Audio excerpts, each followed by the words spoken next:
하나님 말씀 요한복음 5장 24절에서 29절까지의 말씀입니다.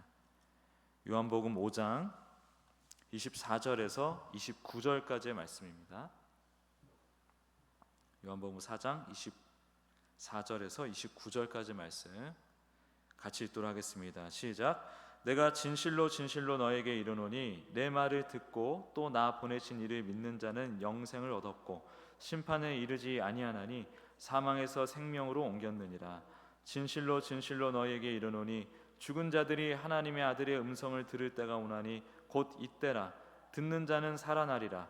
아버지께서 자기 속에 생명이 있음같이 아들에게도 생명을 주어 그 속에 있게 하셨고 또 인자됨으로 말미암아 심판하는 권한을 주셨느니라. 이를 놀랍게 여기지 말라. 무덤 속에 있는 자가 다 그의 음성을 들을 때가 오나니 선한 일을 행한 자는 생명의 부활로 악한 일을 행한 자는 심판의 부활로 나오리라. 아멘. 오늘 저는 이 말씀을 본문으로 듣는 자는 살아나리라, 듣는 자는 살아나리라 라는 제목으로 말씀 증거하기 원합니다. 24절은 내가 진실로 진실로 너에게 이르노니 라고 말씀을 시작하고 있습니다. 헬라어 원문을 보면 아멘 아멘 이렇게 아멘 아멘 이렇게 두 번 반복하는데 이는 뒤따르는 이 말씀, 이 아멘 이후의 말씀이 정말 그러하다, 절대적 진리다라는 것을 강조하는 것입니다. 그 내용은 굉장히 명료합니다. 내 말을 듣고 또 나 보내신 이를 믿는 자는 영생을 얻었고 심판에 이르지 아니하나니 사망에서 생명으로 옮겼느니라. 이 말씀은 구원의 모든 것을 담고 있습니다. 구원은 하나님의 아들이신 예수 그리스도의 말씀을 듣고 그를 보내신 아버지를 믿는 사건입니다. 그러나 그것은 한 번의 순간으로 끝나는 일이 아니라 주님을 신뢰하며 예수님과 동행하는 삶 전체를 통해서 계속해서 완성되어져 가는 과정입니다. 주목할 것은 여기 쓰인 동사의 시제입니다. 주님은 영생을 얻을 것이다 라고 말씀하지 않으셨고 이미 얻었다라고 얘기합니다. 이 얻었다의 원문이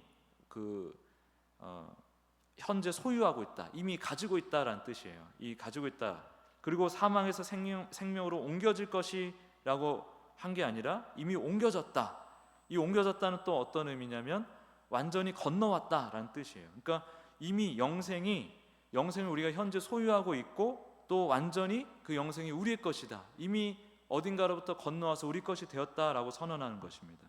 구원은 장차 올 소망에 대한 이야기가 아니고 그런 얘기일 뿐만 아니라 지금 우리 삶 속에서 분명하게 경험되는 삶이라는 거예요. 그리고 얼마든지 경험할 수 있는 삶이라는 것입니다.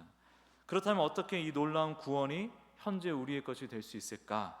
그 이유는 우리의 구원이 영원 전부터 시작되었기 때문에 그래요. 영원 전부터 시작된 우리의 구원이기 때문에 이 구원이 지금 이렇게 성취되었다라고 완료형으로 표현되는 게 어색하지 않은 일이라는 겁니다.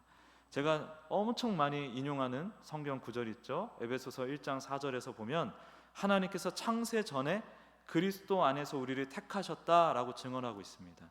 우리가 역사 속에서 예수님의 음성을 듣고 믿는 사건은 새로운 신분을 획득하는 어떤 행위라기보다도, 새로운 신분을 획득하는 행위라기보다도 영원 전에 그리스도 안에서 주어진 우리의 본래 정체성을 회복하는 순간, 발견하는 순간이라고 할 수 있습니다. 예수님을 믿는다는 것은 인생에서 어떻게 살다 보니까 선택의 기로에서 예수님을 선택하게 돼서 하나님의 자녀가 되는 그런 게 아니고 더 깊은 차원에서 보니 영원 전부터 이미 그리스도 안에서 택정을 받았다는 거예요. 그 택정받은 자녀가 이 땅에서 살아가는 동안 반드시 예수님을 믿게 되어 있다는 것입니다. 생각해보면 영적으로 죽은 자들에게 사실 음성이 들린다고 그것을 들을 수 있을까요? 그러니까 영적으로 죽은 자들이 그 음성을 듣는다고 해서, 하나님께서 그 음성을 들려주신다고 해서 그것을 들을 수가 있습니까? 죽었는 자는 귀가 없기 때문에, 청각이 없기 때문에, 인지할 수 있는 능력이 없기 때문에 그냥 예수님의 음성을 지나칠 수밖에 없는 자들이에요. 그런데 우리 모두가 사실 죽은 자들이잖아요. 죄 안에 있는 우리는 모두 다 죽은 자들인데 그 중에서 예수님의 음성을 듣고 살아난 자가 있다는 것이죠. 우리가 지금 예수님의 음성을 듣고 예수님을 믿고 살아난 존재입니다. 다 죽은 존재였고 우리도 그 중에 속한 존재였는데 예수님의 음성이 들렸고 또 그 음성을 통하여 우리가 예수님을 주로 믿게 되고 지금 예수님과 동행하는 삶을 살고 있다는 거예요. 모두가 죽은 자고 들을 수가 없는데 우리는 어떻게 하여 이렇게 듣고 깨어나서 예수님과 함께하는 삶이 되었는가?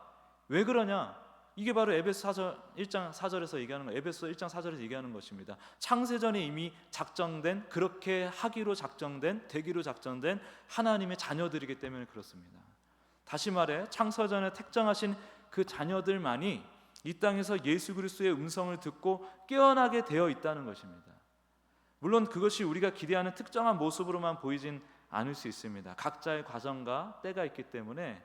그러나 결과적으로 보면 창세전에 택함 받은 자는 반드시 예수 그리스도의 음성을 언젠가 듣고 깨어나게 되어 있다라는 거예요. 이처럼 믿음이라는 것은 뭐냐면 이미 확정된 영원한 생명, 이미 나에게 주어진 그 구원을 지금의 삶 속에서 확인하고 누리는 통로가 바로 믿음이라는 거예요. 그 믿음이 없으면 이것을 우리가 온전히 받아들일 수가 없는 것입니다. 25절에 보면 이 진리를 한층 더 깊이 이끌어가고 있죠. 진실로 진실로 너에게 이르노니 죽은 자들이 하나님의 아들의 음성을 들을 때가 오나니 곧 이때라. 듣는 자는 살아나리라. 여기서 죽은 자들이 뭐냐면 네크로이라고 해가지고 생명의 근원이신 하나님과 관계가 단절된 모든 인간의 실존을 의미하는 거예요. 제가 늘상 얘기하지만 이렇게 하나님과 단절된 상태를 제가 뭐라 그랬습니까? 소경이라 그랬죠. 소경이 아무리 더듬더듬 해봐야 뭐 딱딱하네, 어떤 그런 촉감에 대해서 설명할 수 있을지 모르겠어요.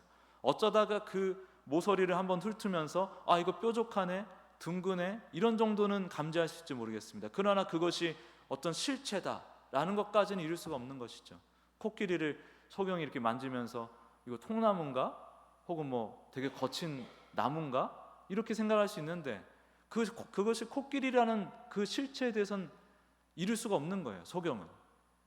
우리는 그렇게 죽은 자들이고 소경이기 때문에 하나님과의 관계가 단절된 상태에서 아무리 진리를 찾아 내 인생의 어떤 허망함, 혼돈스러움, 죽음과 같은 순간, 어둠과 같은 순간들을 스스로 극복해 보려고 아무리 애를 쓴다 한들 그 참 진리가 무엇인지, 나를 살리는 구원이 무엇인지를 아무리 노력해서 찾는다 한들 찾을 수가 없는 존재라는 이겁니다. 스스로를 구원할 수 없는 우리의 존재라는 거예요.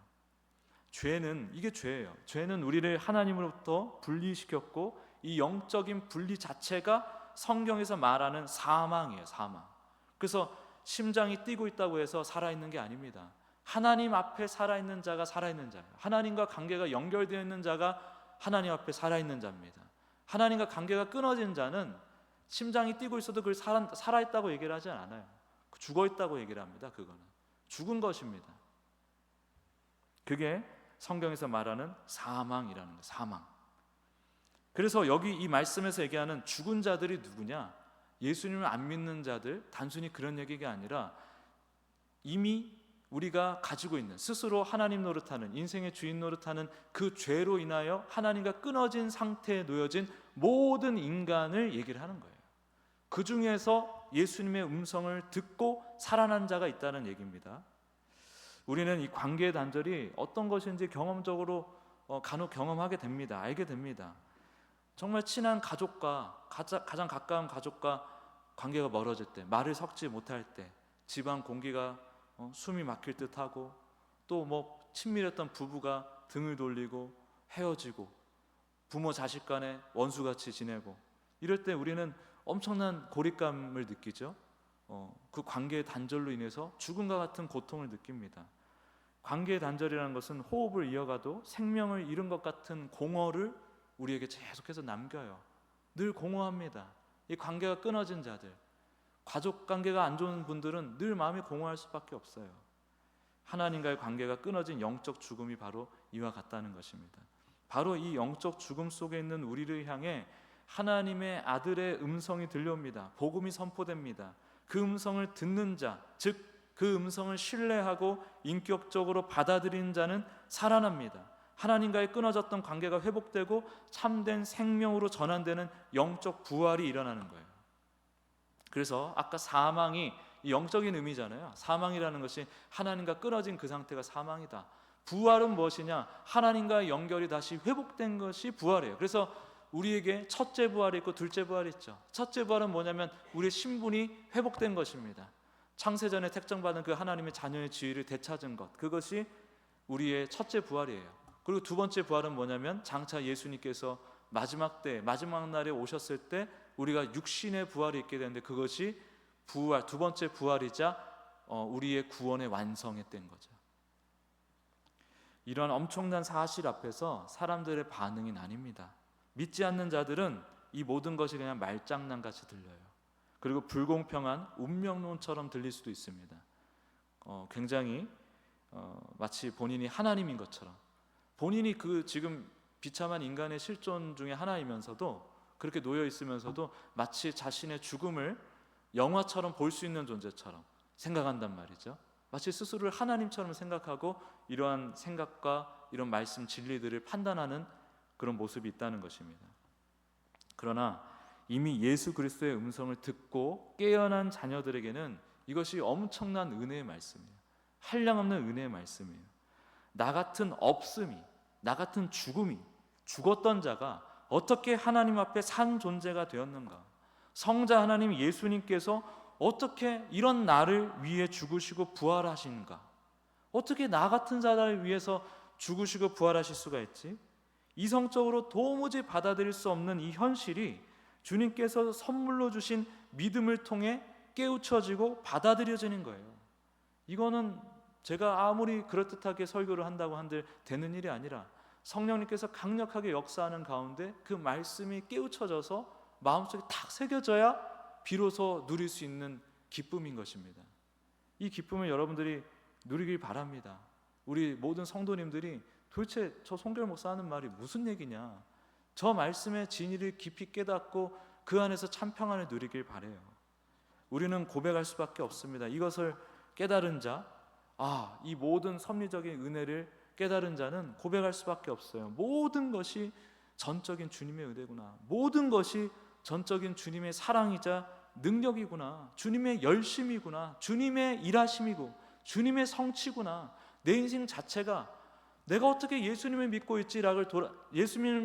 있지라고 하는 것을 돌아봤을 때 계속해서 생각을 거듭하다 보면은 이 말씀을 통해서 우리는 이 결론을 이룰 수밖에 없는 거예요. 모든 것이 주님의 은혜일 수밖에 없구나. 이 음성에 하나님께서 우리에게 들려주신 그 음성이 내게 어떻게 이렇게 들렸지? 내가 무엇이 간데 하나님께서 창세전에 나를 그렇게 택정하셨지? 내가 무엇이 간데 이 땅에서 이렇게 엉망진창으로 내가 내 인생에 하나님 노릇하면서 하나님을 무시하고 왜곡하고 뒤통수 치면서 사는 나를 위해서 하나님이 이토록 성육신하시고 또 고통받으시고 죽으셔야만 했을까? 그리고 또 부활까지 하시다니, 연약하고 어리석은 우리를 위해서 하나님의 구원이 뭔지를 설명해 주시기 위해서 그 모든 과정들을 일부러 그 방식을 택해서 행하신, 그 순서대로 행하신 그 역사가 오롯이 나를 위한 것이라니, 이것을 깨닫는 자 어떻게 하나님의 그 은혜 앞에 다른 말을 붙일 수가 있단 말입니까? 모든 것이 하나님의 은혜인데, 모든 것이 하나님의 사랑이고 의지고 결단이고 하나님의 능력이고 하나님의 성취인데, 일하심인데, 우리가 그런 하나님 앞에 갖다 붙일 게 없어요. 우리가 내어놓을 게 없습니다. 제가 늘상 말씀드리지만 우리가 좋다고 하는 무언가를 내놓는 것이 하나님께 잠시 이뻐 보일 수 있어요. 예를 들면 어린아이들이 저기 딱지 같은 걸 막 들고 와요.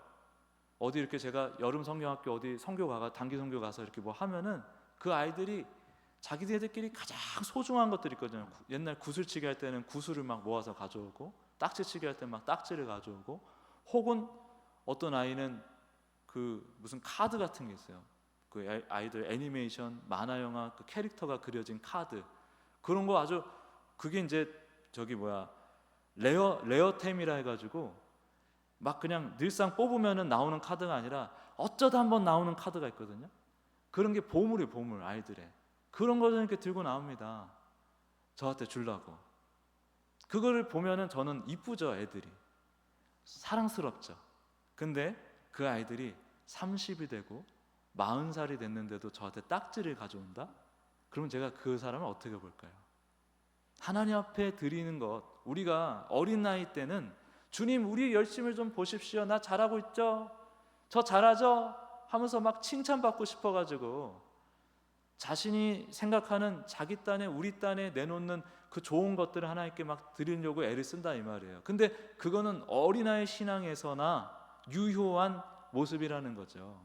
예수 그리스도 안에서 장성한 분량에 이르고 있는 그 과정을 이해하고 깨닫고 있는 주의 자녀는 그것을 드리는 게 아닙니다. 하나님께서 무엇을 하고 계시는가를 깨닫고 하나님께서 내게 주신, 하나님이 친히 찾아오신 이 예수 그리스도의 가치를 깨닫고 이 예수님과 온전히 동행하는 삶을 살기 원합니다 라는 고백으로 나아가는 거예요. 그 고백을 하나님이 기뻐하시는 것입니다. 딱지를 기뻐하는 게 아니에요. 우리는 자꾸 근데 딱지를 내놓는다는 거죠. 구슬을 자꾸 모아가지고 하나님께 드리려고 한다는 거죠. 그건 우리의 낭만입니다. 우리 인간의 낭만이에요. 우리도 사람이 정성을 들이면 그거를 나쁘게 볼 사람이 누가 있어. 근데 정성 들였게 지금 나가서 돈 벌고 공부하고 또 뭔가 책임 있는 어떤 자리에서 어떤 역할을 수행해야 되는 그때에 아주 정성을 다해서 구슬을 모으고 딱지를 모으고 있다고 하면은 그게 얼마나 웃긴 일이겠어요. 우리가 그러한 분별을 할 줄 알아야 됩니다. 이제는 요한 28절하고 29절에 보면은 마지막 날에 있을 육체의 부활을 선언합니다.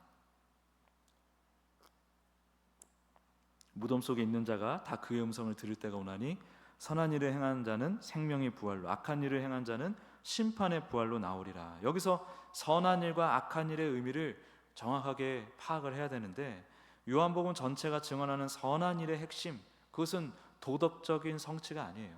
도덕적인 성취로 설명할 수 없는 것입니다. 하나님께서 보내신 예수 그리스도를 믿는 것이 선한 일이에요. 선한 것은 우리를 살리는 게 선한 일입니다. 하나님 입장에서 선하다고 할 수 있는 것은 깨어진 관계를 회복시키는 것이 선한 일입니다. 망가진 안식일이 온전케 되는 게 선한 일입니다. 그러니까 우리 기준으로 이 선과 악을 판별할 게 아니라 하나님 보시기에 선한 게 무엇인지를 우리가 잘 깊이 들여다봐야 돼요. 하나님 보시기에 선한 일은 예수 그리스도 안에서 우리를 건져내시는 일이고 우리를 온전케 하시는 일입니다. 그러므로 우리가 하나님 앞에 드릴 수 있는 선한 일이라는 것은 없어요. 사실상 없는 거예요. 다만 그 하나님께서 내게 이러한 선한 일을 베풀고 계시는군요 라고 깨닫고 그것을 받아들이고 기뻐하면 그것이 아버지께 기쁨이 되는 거예요. 그러므로 생명의 부활로 나아가는 선한 일은 뭐냐면 내 공로를 내려놓는 거예요. 우리가 생각하는 공로, 우리가 생각하는 좋은 거, 딱지, 구슬을 내려놓고 오직 하나님의 아들의 예수 그리스도의 음성을 듣고 그를 믿는 것입니다. 그를 따르는 것입니다. 예수님과 동행하는 것입니다. 반대로 악한 일은 뭐냐면 생명을 주시는 그 아들을 끝까지 거부하는 게 악한 거예요. 생명을 주신 그 예수를 끝까지 거부하는 게 악한 일입니다. 성령을 회방하는 일, 무엇이 성령님을 그렇게 기분 나쁘게 할까요? 성령님의 역사의 목적이 예수 그리스도거든요. 예수님을 믿게 하고 깨닫게 하고 그분과 교제하게 만드는 게 성령님의 가장 중요한 목표고 그것을 위한 우리 인생이고 모든 역사를 그렇게 기경하시는 성령님이신데, 그 성령님께서 기분 나빠할 만한, 성령을 회방할 만한 일이라는 건 뭐냐면 예수 그리스도를 가려버리는 거예요. 예수 그리스도를 왜곡하는 것입니다. 예수님이 아닌 다른 것에 몰두하게 만드는 것, 그게 성령 회방이에요. 단순히 도덕적인 착함과 나쁨 이런 걸로 나눌 수가 없다는 거예요. 그것은 딸려오는 겁니다. 철든 도둑놈처럼, 도둑놈이 철들면 부모님이 기뻐할 일, 슬퍼할 일을 구별하고 알아서 잘 처신하게 되는 것처럼, 그렇게 도덕적인 행위들은 하나님을 아는 그 관계, 예수님과의 그 깊고 풍성한 사랑의 관계로 들어가면서 더 깊고 풍성한 사랑의 관계를 누려가면서 이렇게 저절로 변화되어져 가는 행실이라는 거예요. 우리가 정말 목숨을 걸고 미친 듯이 예수님께 계속 달려나가고 예수님과 함께하는 그 삶을 사모하고 구하고 하다 보면 그 안에서 누릴 수 있는 어마어마한 은혜가 있습니다. 그 은혜에 파묻혀서 살다 보면 나는 도둑질을 하고 싶어도 할 수가 없고 거짓말을 하고 싶어도 할 수가 없는 상태가 되어가는 거예요. 억지로 우리가 겉으로 보여지는 착한 일을 내놔봐야 여러분 그 안에 숨겨져 있는 우리의 어리석음과 악함이 드러나는 것은 시간 문제입니다. 시간 문제. 제가 늘상 말씀드리지만 우리 아무리 내공이 깊어 보이는 사람이라 할지라도 그 성질 뒤집는 거 10초도 안 걸려요. 그런 걸로 우리가 승부를 걸어서는 안 되는 거예요. 예수님께 승부를 거는 것입니다.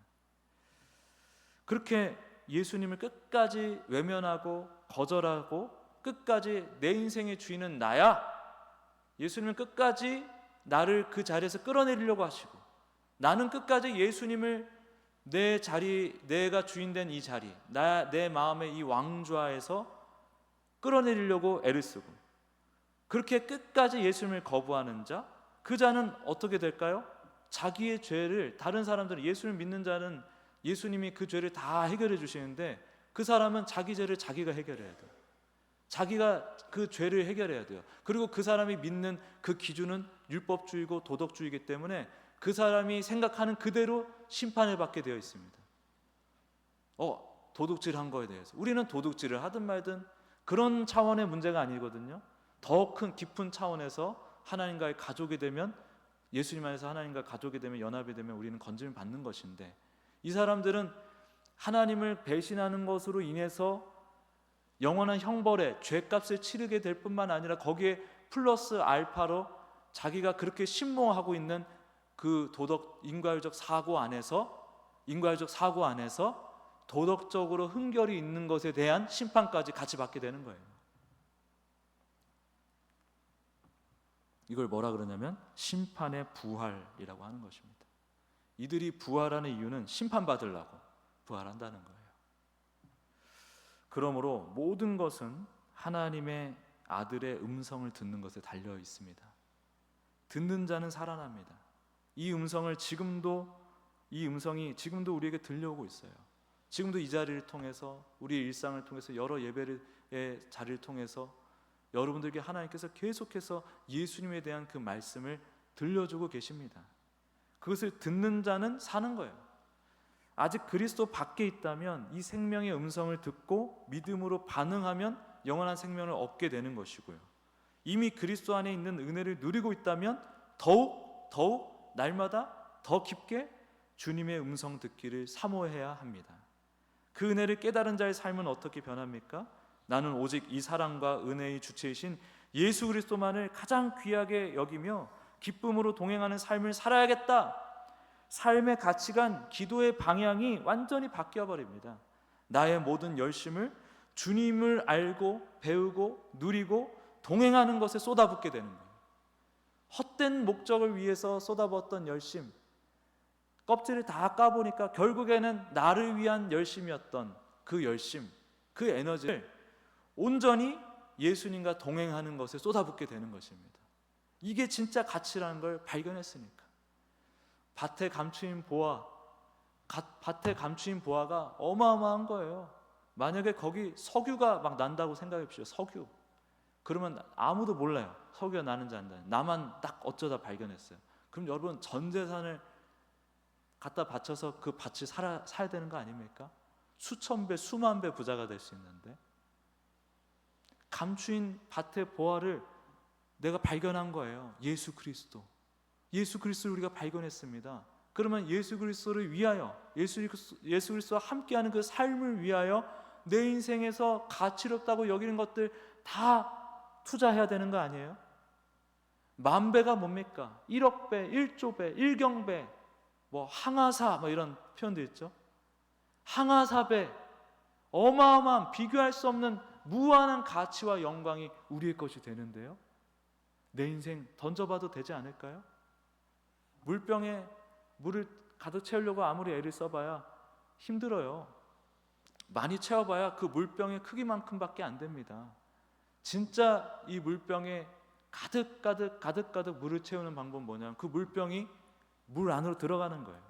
거대한 바닷속으로 그 물병이 들어가면 그 바다가 나고 물병이고 물병이 바다가 되는 순간이 되는 거 아닙니까? 그러면 그 무한한 바다가 물병의 것이 되는 거예요. 물병에 담긴 것이 되는 거예요. 우리가 예수를 믿는다는 것은 선택이 아닙니다. 이렇게 지식적으로 풀어내는 이유도 우리가 그냥 이성적으로 이렇게 알고 있자 이런 정도로 얘기하는 게 아니에요. 이런 방향으로 하나님께서 풀어주시는 이유도 이런 계기들을 통해서 예수님께 올인을 하라는 것입니다. 예수님의 말씀을 듣는 것에 올인하는 거예요. 왜 그렇습니까? 예수님 외에는 다 헛되고 예수님만이 내 인생 전체를 걸어도 결코 우리가 손해를 보지 않을 뿐만 아니라 어마어마한 가치, 어마어마한 영광을 장차 누리게 될 것임을 내가 깨달았기 때문에 세상의 기준으로 볼 때는 내 인생이 막 실패한 것 같은 것도 있고 스스로가 굉장히 한심해 보일 때도 있고, 그건 다 세상의 가치잖아요. 그런 것에 매여 있던 내가 이제는 더 이상 그렇게 매이지 아니하고 결국 예수님의 부활에 힘입어 최후 승리를 누릴 것을 믿기 때문에 그 예수님께 내 인생 전체를 걸 수가 있는 것입니다. 물론 그 길에서 우리는 또 넘어지죠. 또 율법주의적 한계에 부딪히기도 합니다. 그러나 그 넘어짐은 또 어떤 의미냐면, 그러한 길을 이제 방향을 잘 잡고 가는 자녀에게는 이제 새롭게 믿음의 지경을 확대할 수 있는 기회가 돼요. 좋은 기회가 돼요. 인생에 시련이 오고 내가 생각할 수 없는, 내가 감당할 수 없는 나의 능력 밖의 어떤 고난들이 막 닥쳐올 때, 그럴 때는 이제 내가 어떻게든 나도 모르게 어떻게든 내 힘으로 내 능력으로 그것을 한번 타개해 보려는 몸부림을 치게 됩니다. 본능적으로. 그러다가 내가 또 주님의 그 큰 은혜를 붙들지 않고 내 힘으로 살아내려고 애를 썼구나, 율법주의에 또 내가 빠졌구나 하고 깨달으면서 더 큰, 더 넓은 믿음의 지경으로 나아가게 되는 거예요. 그렇게 나의 연약함과 하나님의 주권적인 열심을 깨닫는 그 은혜가 엎치락 뒤치락 하면서 우리는 주님과의 관계를 더욱 풍성하게 누리게 됩니다. 이것이 참 귀한 말씀입니다. 이 여정은 나라는 개인에서 시작이 되지만 결코 또 혼자만의 길로 끝나지 않아요. 이 기쁨을 이렇게 이토록 누리게 되는데 안전하고 백입니까? 이 안에 예수님이 충만한데, 이 안에 그 하나님의 이 세상 온 천지를 뛰어넘는 하나님의 계획과 그 능력이 지금 내 인생에 충만한 걸 내가 깨달았는데, 그 이 복음이 내 안에 막 흘러 넘치는 거예요. 그러면 전하지 않을 수가 없는 거죠. 설명하지 않을 수가 없는 거죠. 나누지 않을 수가 없는 거죠. 그렇게 점차 더불어 함께 교회 공동체로서 하나님 나라를 향해 끝없이 우상향하게 되는 것입니다. 근데 그 한 사람이 있다면, 그렇게 예수님께 미쳐가지고 예수님께 올인하는 한 사람이 있다면 그 일이 반드시 일어나는 거예요. 근데 우리 모두가, 우리 성도들이, 여기 우리 출석하는 모든 성도님들이 모두가 예수님께 미쳐서 예수님께 모든 것을 거는 인생이라고 한번 생각해 보십시오. 그 파급력이라는 게 얼마나 어마어마한 것이겠습니까? 그러므로 우리가 다른 것이 없습니다. 예수 그리스도께 우리 목숨을 걸어야 돼요. 예수님의 말씀을 듣는 것에 올인을 해야 됩니다.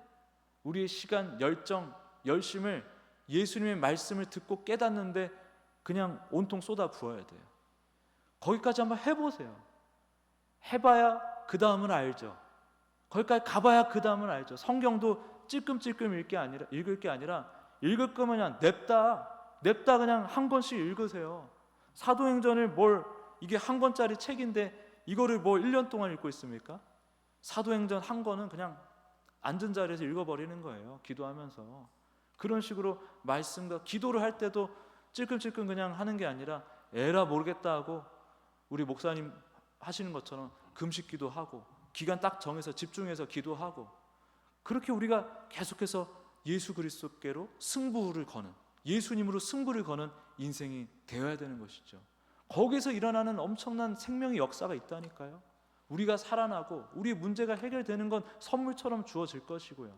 그리고 우리를 통해서 믿지 않는 자들이 우리 교회로 나와 예수님을 또 만나 우리가 누리는 이 풍성한 기쁨을 함께 나누는 놀라운 은혜가 있을 것입니다. 에라 모르겠다 하고 뛰어들어야 돼요. 에라 모르겠다 하고 예수님께 뛰어들어야 돼요. 어설프게 그냥 경계선에서 들어갈까 말까, 할까 말까, 얘기를 들으면 가고 깨달으면 한 걸음 옮겼다가 또 잊어버리면 잠깐 멈췄다가 뒤로 갔다가, 이렇게 가면 언제 가요? 언제 갑니까? 그렇죠? 냅다. 제가 냅다란 말 참 옛날에 많이 했어요. 냅다 기도하고 냅다 말씀에 몰입을 해서 예수님을 아주 죽어라 만나고 예수님과 함께 동행하면서 하나님의 일하심을 풍성하고 강렬하게 경험하는 모두가 되시길 예수 그리스도의 이름으로 축복합니다.